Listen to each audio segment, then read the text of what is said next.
Welcome to EnglishClass101.com's English in 3 minutes, the fastest, easiest, and most fun way to learn English. Hey everyone, I'm Alicia.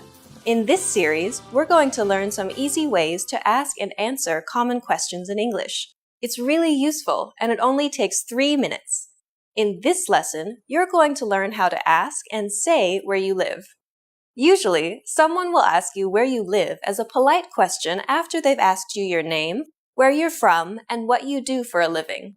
They'll say, "So, where do you live?" This is inviting you to keep making conversation. There are lots of ways you could answer this question, but here are some of the most common. You could say, "Do you know?" and then the name of the area you live in. Do you know Twin Pines? Or you could mention a local landmark, like near the library, near the movie theater. You could also answer by telling the person what train line you live on if your city has a train network, or what station is the nearest to your house. On the Green Line, near Central Station. So as you can see, there are lots of possible ways to answer the question, where do you live? Once you've told them, the other person might respond in one of the following ways. "Oh yeah, I know it. I live near there." Or maybe, "I'm afraid I don't know it." The other person is just being polite by showing interest, so you can reply by saying something like, "Oh, really?"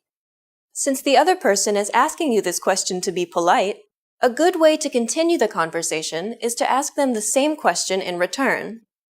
You can just say, "How about you?" Or, "Where do you live?" Put some stress on the you. Where do you live? Now it's time for Alicia's advice. Asking where someone lives is a way to try to find something you have in common with the person you're talking to. So if you're familiar with the area the other person lives in, make some comments about it. "That's a really nice area." Or, "The park there is really pretty."